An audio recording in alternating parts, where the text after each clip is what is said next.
now going to move to the fund manager head-to-head. I'm delighted to hand over to our hosts, JP Morgan Asset Management, including two of our Super 60 fund managers. They manage investment trusts, one in Europe and one in emerging markets, and they're going to give you some great insights into their investment trust holdings and their strategy. Please enjoy it. Thank you.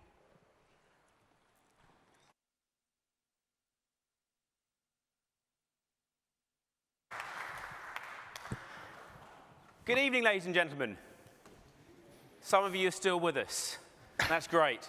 It really is truly fantastic to see such a full room.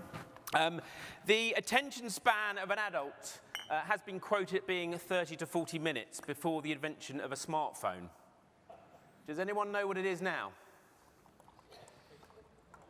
About 5 minutes. About 5 minutes. Well, we're into an hour of our of this evening so far, so it's great to see no one's fallen asleep yet. Hopefully that won't happen in our session. So what are we going to do today? Well, in this session, we're going to drill down into two of the equity markets, and we're going to be talking about the European and emerging markets. Now, this evening is entitled An Investment Fight Club. I have to apologise now. If you're expecting a boxing match between two portfolio managers, that is not going to happen. The concerning thing is a number of you look a little bit disappointed by that. My name is Andrew Robbins, and I will be the moderator for this session. The referees, however, will be you, the audience. Our contenders this evening are as follows. Making the case for European equities is Tom Buckingham, the man who looks very much like myself. Obviously, I'm the thinner version. He joined the firm in 2007 and is the manager of the JP Morgan European Investment Trust Income Shares. Now, an interesting fact about Tom is that he is related to the tennis star John McEnroe. You cannot be serious, I hear you cry. But indeed, it is true.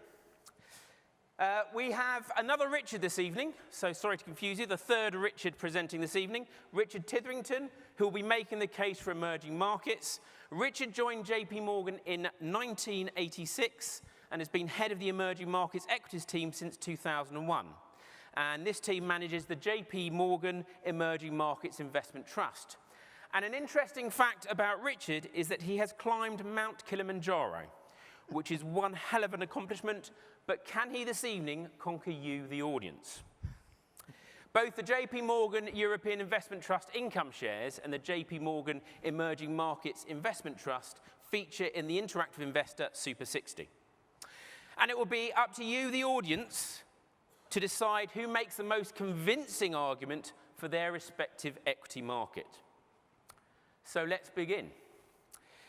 It cannot be denied that we are in a time of uncertainty.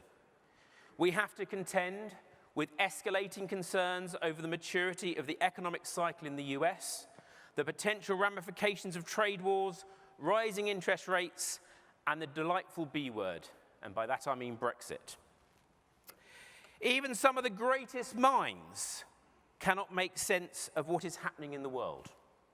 On the topic of Brexit, the late, great Stephen Hawking commented, "I deal with tough mathematical questions every day, but please don't ask me to help with Brexit."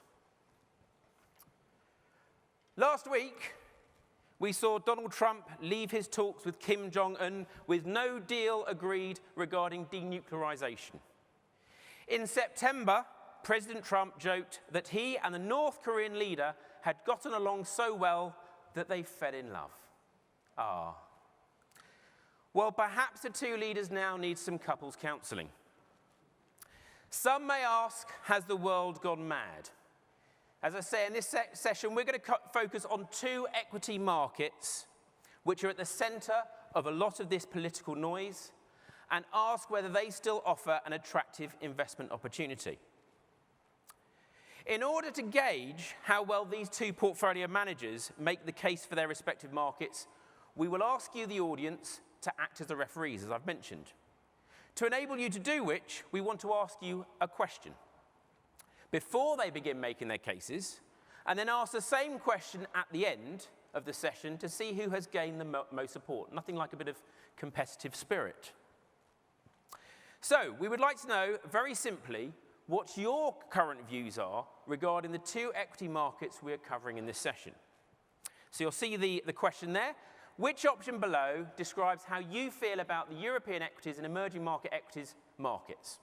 So if you're positive on both, press A. If you're positive on Europe but negative on emerging markets, the option's B. If you're negative on Europe and positive on emerging markets, it's C. And if you think both are basket cases, it's D. If you could make your selections now.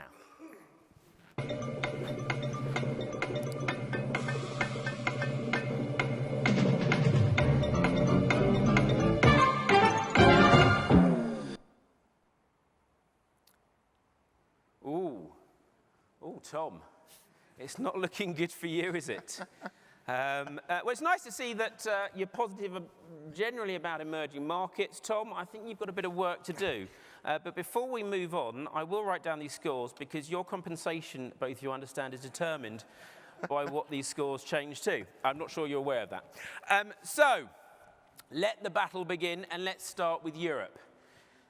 There's been lots of political noise in Europe. Tom, what is your current view? And what do you think the future holds? I think for me, the future probably holds a drink based on, based on that. I think what I'll start by saying is that in the JP Morgan European Investment Trust income leg, we invest in the European market ex the UK. So that might change some of your minds if you kind of take that Brexit issue out of the equation. I mean, it's not overly surprising, the results that we've just seen from you guys in terms of your view on Europe today, because you don't have to pick up many newspapers on a daily basis or read many headlines to see some of the concerns that are out there in the market today about Europe. What we would say, though, is whilst perhaps it's fair to say we're probably closer to the end of the cycle than we are at the beginning, we don't necessarily think we are right on the cusp of a recession. We don't think we're tipping into negative territory in terms of GDP growth or some of the macro data that we look at. And to give you some examples, we can think about a number of different data series that we track on an ongoing basis. So unemployment at all-time lows or close to all-time lows.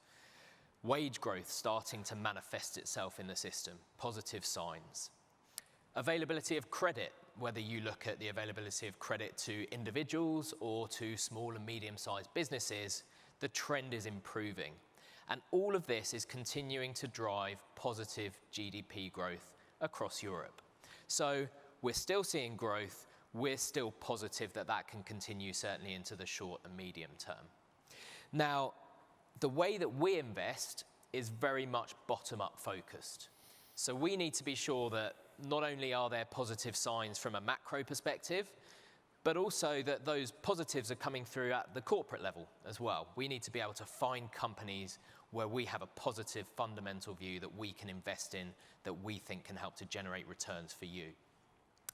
And somewhat reassuringly, we are seeing some of that positivity coming through at the corporate level. So if we cast our minds back from a European perspective to the financial crisis, Europe suffered for a period of time thereafter in terms of the earnings growth that we were seeing delivered.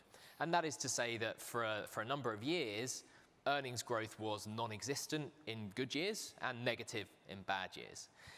And that was somewhat concerning, but you almost had a scenario where valuations more than made up for that. The market was trading at incredibly cheap levels.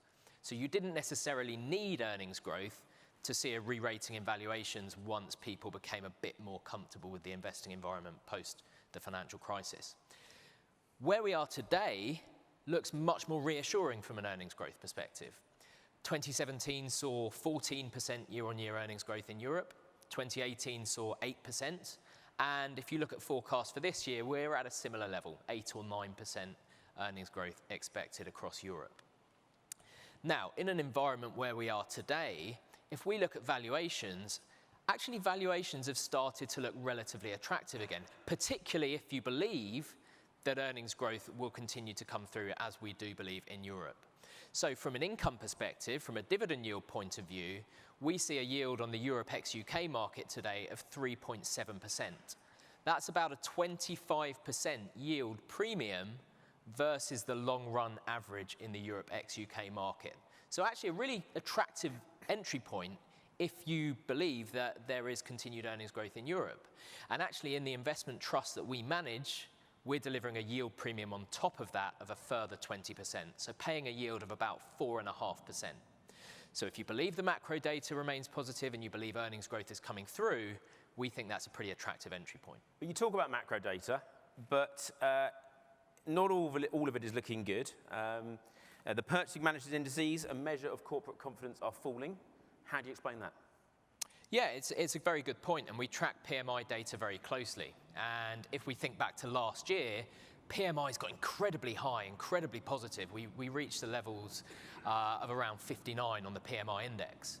And to understand why PMIs have come back down to where they are today, which is around 52, we need to remember what the PMI actually shows you. Essentially, what this data is a series which goes out to key decision makers at corporate companies across the globe, but we're thinking, of course, about the European index here. And it says to key decision makers, do you feel that the business environment is more positive today than it was yesterday, or more negative than it was yesterday? And it continues to update on a period-by-period basis. Now, by definition, we understand that the business environment can't get better and better into perpetuity. There has to come a point in time where the positivity starts to get more scaled back. So what we look for in the European data is a key number of 50. Now, a level of 50 or above indicates that we're still in an expansionary environment within Europe. So yes, we've gone from 59 down to 52, but a level of 52 actually suggests, on a forward-looking basis, GDP growth around trend levels. So we're not expecting the excessive levels of GDP growth that last year's readings would have suggested, but we're expecting roughly trend growth. And at current valuations, we think that's more than enough. Yeah, thank you, Tom. So, earnings growth coming through, still positive in expansionary territory. I'll take away from that. Now, before we head to Richard for his view on the emerging markets, we want to ask you another question. Now, you were asked a question earlier about the China and the US trade wars, whether that was a concern for you, and 17% of you said yes, it was a concern. But this is a slightly different question. Do you think that the trade war between China and the US will be resolved this year? And by this year, I mean 2019, just to be clear. So if you think the trade war will be resolved this year, please click yes. If you think it won't, click no. And if you think with Trump and his delightful tweets that he sends out, you have no idea how this will end, please click C. If you could make your choices now.